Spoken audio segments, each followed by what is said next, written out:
minamahal na kababayan. First of all, allow me to congratulate the newly re-elected and elected senators, as well as the 314 district and party list representatives of Congress. As we start the State of Nation address, I would like to give you an overview of what we're gonna tackle this afternoon. In this, we will tackle about the issues that the country is currently facing by breaking down each problems that we are encountering as of the moment, and also the possible resolutions. We will start from environmental protection and economical development, followed by overpopulation, lack of health care workers in the Philippines, our technology, and the proper way of using it, the language lost, rationality, public health, and the abandonment of our religions. As the President, together with the administration, we recognize that balancing economic development and environmental protection is one of our greatest challenges. Recently, the controversial Tampakan mining project in South Cotabato threatens indigenous land communities and fragile ecosystems, while ongoing illegal logging in Palawan continues to destroy critical forests and displace indigenous peoples. At the same time, proposed mining activities in Sierra Madre risk weakening our natural shield against typhoons and floods. Indigenous communities must be central in decisions about mining on their ancestral lands, exercising their right to free, prior, and informed consent. To address these issues, we will be conducting the following. Destructive mining will be banned in ecologically sensitive areas, enforce FPIC rigorously, and empowerment indigenous peoples.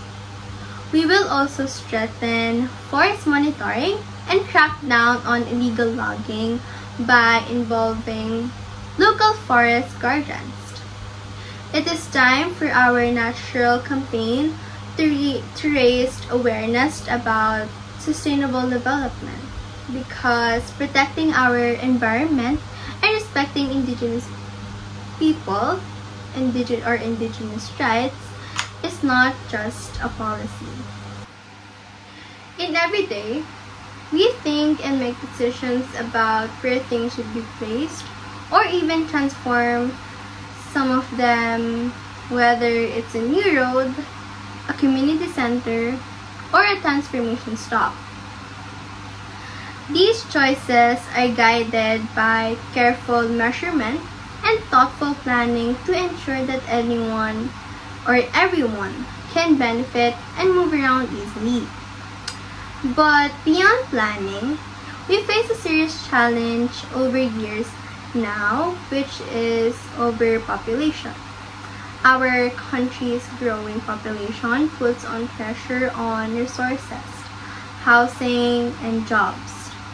Overpopulation leads to crowded cities, traffic, and difficulty in providing basic services to all Filipinos. It is caused by many factors, including limited access to family planning and economical migration to urban centers. Another pressuring issue is the situation of our fellow citizens living in informal settlements or squatter areas, people who live near the rivers. These communities face danger like poor sanitation, a lack of security, and every day, they're the ones who face difficult challenge in life. We are committed to relocating them to a safer and better homes through government programs that provide affordable housing and support services, ensuring dignity and safety for all. One of the biggest issues that the country are currently facing for the past few years is the lack of healthcare workers. Approximately over 8,000 nurses graduate each year. As of 2023, there are 951,105 registered nurses in the Philippines. But there are only about 53.55% of them considered active and currently working and serving the country. Some of them, as the date of 2021, an estimate of 316,000 licensed Filipino nurses, or over 50% of a total qualified, have migrated and chose to work overseas.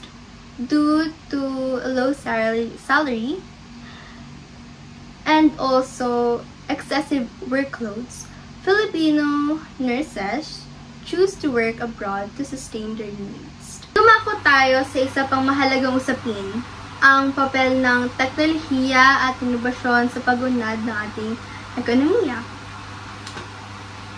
Sa mabilis na pag-unlad ng teknolohiya at lalong pagiging abante nito sa kasalukuyan, tunay ngang nagbago nito ang takbo ng ating buhay. Sa isang pindot lang, makakaugnay at makakakonekta na tayo sa ating mga mahal sa buhay. Makakapag-aral sa kahit anong lugar at makakahanap ng trabaho online. Ngunit sa kabilang banda, sa kabila ng mga benepisyong ito, hindi rin natin makakaila ang mga hamon na dala ng makabagong panahon. Isa sa pinakamalaking suliranin sa aming nakikita ngayon ay ang digital divide. Ito ay agwat sa pagitan ng mga access sa internet at sa mga wala. Habang ang ibang bansa sa Asia ay mabilis na konekta sa internet, ngunit marami pa rin sa ating mga kababayan ang walang signal o hindi abot sa kanila ang signal nito. Mga walang kagamitan at walang kaalaman upang makasabay sa digital na mundo. Sa kanilang kalagayan, lalong napag-iiwanan ang mga nasa malalayong lugar pagdating sa edukasyon at hanap buhay. Bukod pa rito, maraming pa rin ang hindi sanay at mulat sa digital literacy, lalo na sa usapin ng proteksyon ng personal na impormasyon. Kamakailan lamang, tumaas ang bilang ng mga biktima ng online scammers, identity thief, and fake news. May mga kaso din ang pang-aabuso ng paggamit ng social media, tulad ng cyberbullying, sextortion, at pagkalat ng private content nang walang pahintulot. Bilang isang pangulo, pagtutuunan natin ng pansin ang ethics at legal protection sa ating digital world. Kailangan nating itaguyod at mas paigtingin ang seguridad ng bawat impormasyon at detalye na ilalagay sa bawat Filipino online. Kung kaya't ating pinalalakas ang implementasyon ng Data Privacy Act at lalo pang ipaiigting ang mga batas laban sa cybercrime. Pagkakaroon tayo ng mga libreng digital literacy trainings, lalo na sa pampublikong paaralan at barangay. Sa panahon ngayon, hindi na sapat ang lakas ng loob at pagtutulungan lamang.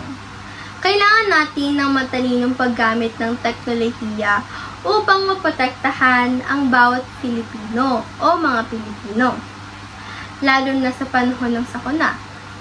Taon-taon, may dumarating sa ating bansa na mga malalakas na bagyo na nagdudulot ng malawakang pinsala sa komunidad. Nawawalan ng kuryente, ang maraming lugar. At minsan, hindi agad na ipapaabot ang babala ng panganib. Dahil dito, maraming buhay ang nalalagay sa panganib. Ang aking iminumungkahi ang paggamit ng LED lights na nagsisilbing light sensor upang makabuo ng isang simpleng visual warning system para sa paparating na bagyo. Ang LED na ito ay maaaring ikabit sa mga poste ng barangay at otomatikong iilaw sa kulay na nagsisilbing babala. Base sa impormasyon mula sa panahon o kapag pinapagana ang mga otoridad. Sa ganitong paraan, kahit wala ng signal o radyo, makikita agad ng mga tao kung may paparating na panganib. Mga kababayan, ang teknolohiya ay hindi lamang para sa mga mamamayang bansa o mayamang bansa.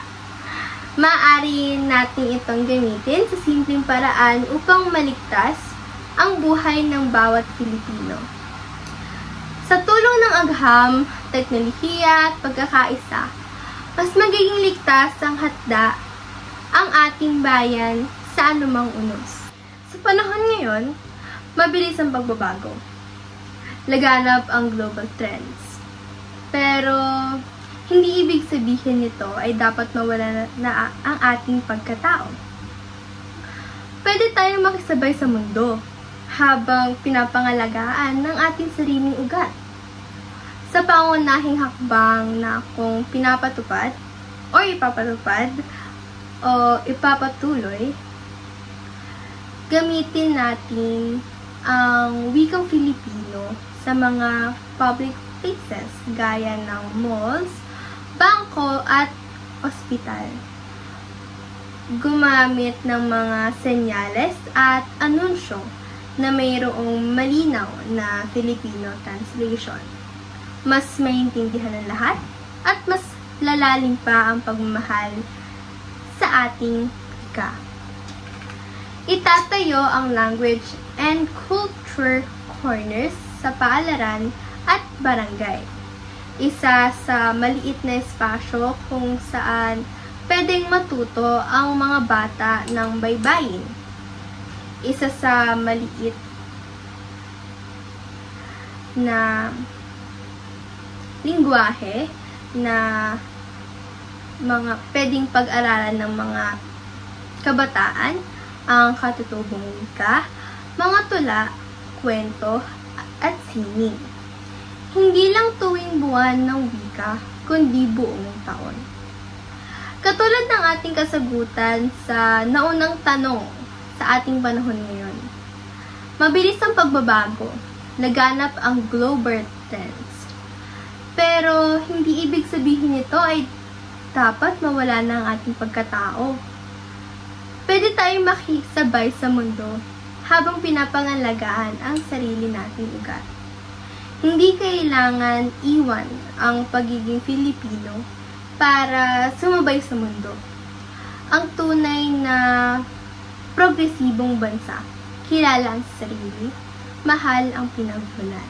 Katulad ng ating kasagutan sa naunang tanong sa ating panahon ngayon, mabilis ang pagbabago. Laganap ang global trends. Pero hindi ibig sabihin ay dapat mawawala ang ating pagkatao. Pwede tayong makisabay sa mundo habang pinapangalagaan ang sarili nating ugat. Hindi kailangan iwan ang pagiging Pilipino para lang sumabay sa mundo. Ang tunay na progresibong bansa, kilala ang sarili at mahal ang pinagmulan. Isa sa mga suliranin o kulang sa kaalaman ng isang individual ay tungkol sa sariling kalusugan. Upang makatulong bilang Pangulo ng Pilipinas ang pag-unawa sa mga konsepto ng aerobic at anaerobic exercise, ang mga prinsipyo ng ehersisyo at ang FITT, Ang prinsipyo ay maaaring magamit upang matugunan ang mga issue sa pampublikong kalusugan at itaguyod ang pambansang kagalingan na maaaring makatulong sa karamihan upang mapanatili na nasa maayos na kalusugan ang isang individual. Ito ay ilan sa mga sumusunod na plano na ilalatag upang palakasin at panatilihin ang maganda ang kalusugan ng bawat mamamayan. Pagbago ng lifestyle. Sa pamamagitan ng pag-promote ng pambansang fitness campaign, maaari kang makatulong sa paglaban sa tumataas na pagkalat ng mga sakit sa pamumuhay, gaya ng diabetes, hypertension, at iba pa, at labis na katabaan. Ang pag-alam sa pagkakaiba ng pagitan ng aerobic at anaerobic sa pagsasanay, ang pagpapatibay ng physical education sa mga kabataang Pilipino, at ang pagpapataas o pagpapasa ng batas o maglabas ng executive order na humihikayat ng mga ahensya ng gobyerno at pribadong kumpanya na ipapatupad ang mga programa sa kaayusan ng lugar ng isang trabaho. Sa kabila ng pagiging relihiyoso ng mga Pilipino, may mga hindi pagkakaunawaan sa pagitan ng iba't ibang paniniwala. May mga pagkakataong may diskriminasyon at kulang sa respeto sa isa't isa. Bilang Pangulo, naniniwala ako na kahit magkakaiba tayo ng relihiyon, iisa lamang ang ating Diyos na pinapaniwalaan. At ang mensahe niya ay malinaw. Gumamit ng mabuti at magmahal sa kapwa. Ang tunay na pananampalataya ay hindi lang susukat sa dasal, hindi sa ugali natin sa araw-araw, kundi paano tayo magpatawad at tumulong at rumispeto sa iba. Kung kaya't nais kong imandato ang sumusunod sa mga hakbang. Una, mas pinalakas na values education sa lahat ng paaralan para matutunan ng mga kabataan na makipagkapwa-tao at pailarin ang kabutihan sa lahat ng bagay. Isa din ay para magkaroon sila ng knowledge about sa ating Panginoon, kung saan ito nagmula at kung ano ang historya nito. Pangalawa, paggamit ng social media sa magandang paraan para palaganapin ang mensahe ng Diyos at pagkakaisa natin bilang kanyang tagasunod. Kung hindi natin lubos na kilala ang Diyos, makikilala natin siya sa pamamagitan ng paggamit ng tama at pagiging mabuti sa lahat ng tao.